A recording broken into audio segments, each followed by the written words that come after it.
Ez a harcmezők krónikái. Fedezd fel Magyarország legnagyobb csatáit, a hősöket és a sorsfordító pillanatokat. Minden ütközet egy történet, minden történet a múlt erejét hordozza. A Brenta menti csata, 899. A 10. század végén a Kárpát-medencében élő magyarság még rendszeresen vezetett hadjáratokat Nyugat- és Dél-Európa irányába. A honfoglaló magyarság ekkoriban már megtelepedett a Kárpát-medence keleti részén, és egyre aktívabban vett részt európai hadjáratokban.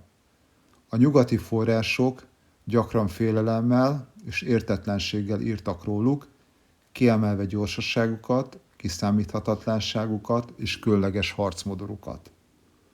Ezeket a hadjáratokat a történetírás kalandozásokként ismeri.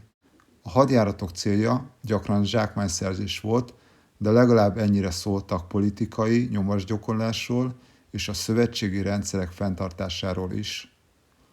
A Brenta menti csata a 10. századi Európa egyik kevésbé ismert, mégis rendkívül tanulságos összecsapása volt. Nem csupán katonai értelemben, hanem abban is, ahogyan megmutatja a kor hatalmi viszonyait és a magyar kalandozások utolsó hullámának egyik állomását. Képzeljük el a helyszínt. Észak-Itália, a Brenta folyó vidéke. A táj ekkoriban gazdag, városokkal és kolostorokkal tarkított terület, mely azonban éppen emiatt gyakran vált a kívülről érkező seregek célpontjává. A folyó nem csupán földrajzi határvonal volt, hanem stratégiai útvonal is. Aki ellenőrizte, az befolyást gyakorolt a környező régióra. A térség különösen instabil volt. A királyi hatalom gyenge, a tényleges irányítás sokszor helyi hercegek és püspökök kezében összpontosult. Ebben a politikai káoszban emelkedett fel első Berengár, Friuli őrgrófja, aki 887-ben Itália királyává vált, de uralma korán sem állt biztos lábakon. Fő riválisa, harmadik Guido spoletói herceg szintén igényt tartott a trónra, és császárrá is koronáztatta magát. Berengar helyzete csak akkor stabilizálódott átmenetileg, amikor segítséget kapott Arnulf karintiai király személyében, aki 894-ben hadjáratot indított Itáliába, és aki 896-ban császárra koronázták Rómában. Berengar idővel saját magát tartotta méltóbbnak a császári címbe, és szembefordult korábbi szövetségesével, Arnulf császárral. Az idősödő és beteg Arnulf azonban nem tudott személyesen hadba vonulni, ezért egy rendkívül kockázatos, de rövid távon logikus döntést hozott. Szövetséget kötött a magyarokkal. Ezzel a húzással Arnulf egyrészt meg akarta büntetni Berengárt, másrészt elterelni a magyarokat saját határvidékéről, különösen Pannónia térségéből. Ez a stratégia rövid távon működött, de hosszabb távon hozzájárult ahhoz, hogy a magyarok mélyen behatoljanak Itália területére. Brenta menti hadjárat idején a magyar seregek vezetőiről kevesebb konkrét forrás áll rendelkezésre, mint a korábbi nagy ütközetekről. 899-ben indult a tényleges hadjárat, amikor már a teljes magyar sereg egész Lombardiát előzönlötte. Kifosztották és felégettek mindent, ami az útjukban állt.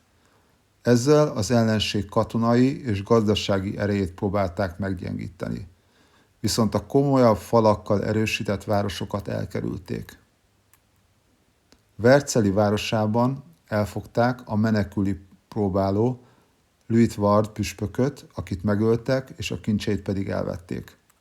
A magyarok végül egészen az itáliai királyság és Berengár fővárosáig nyomultak erőre. Itt azonban változtattak az eddigi stratégián.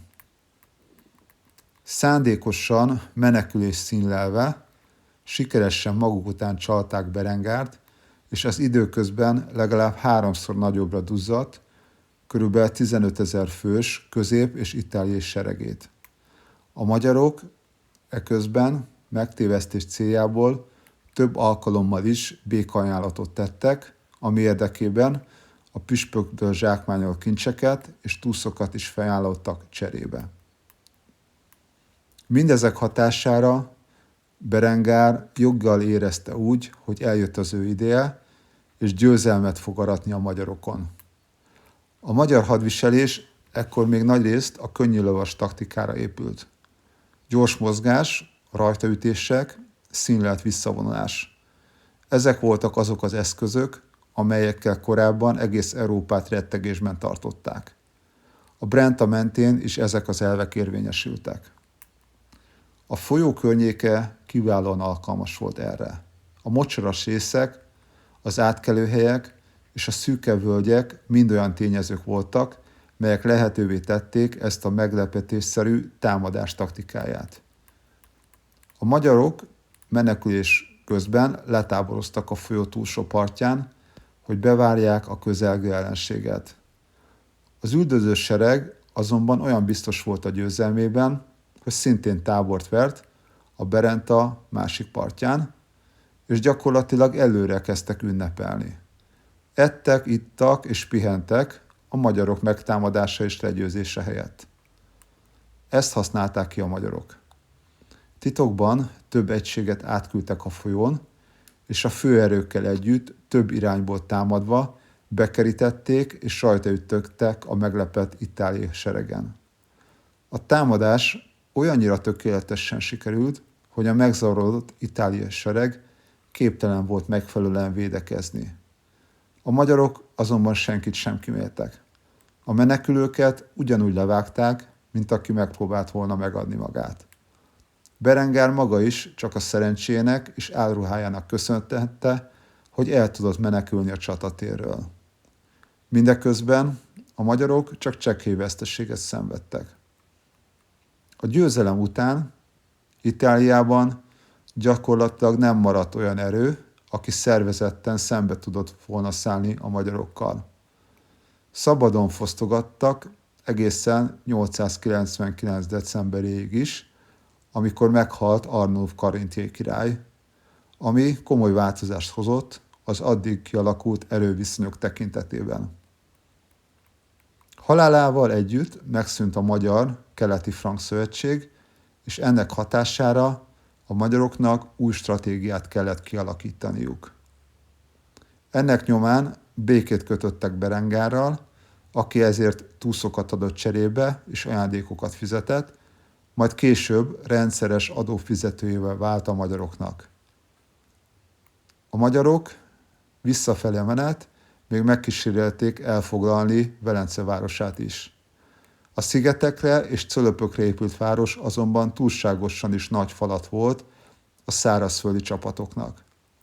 A magyarok ugyan felfújt állatbőröket lovaikhoz kötve megkísérelték bejutni a városba a lagúnákon át, de végül a velencei flotta visszaverte a merész támadást.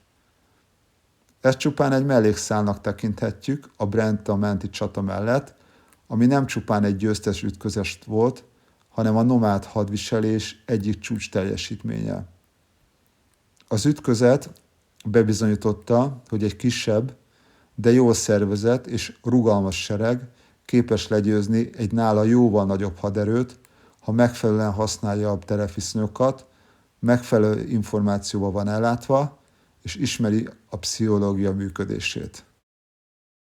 Éppen ezért a 899-es események rekonstrukciója részben krónikákból, részben későbbi történeti következtetésekből állnak össze. Az előzményekhez tartozik, hogy felderítés gyanánt, ami a magyarok hadviselésében mindig fontos szerepet töltött be, már egy évvel korábban, 898 végén egy kisebb, gyors mozgású csapatot küldtek Itáliába, mely 3 napig táborozott a Brenta folyó közelében. Ez idő alatt igyekeztek feltérképezni az ellenség erejét, megvizsgálni a terepviszonyokat, meghatározni azokat a célpontokat, mely a legértékesebb zsákmányt jelentették, és feltehetően már ekkor kiválasztották a csata későbbi helyszínét.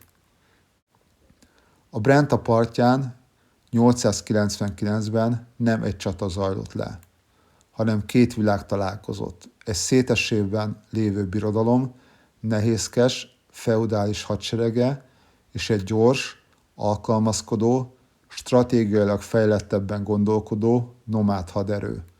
És azon a napon az utóbbi győzött, elsöprő fölénnyel. Ha tetszett ez a videó, lájkoljad, és iratkozz fel a csatornámra. Jönnek a hasonló tartalmak.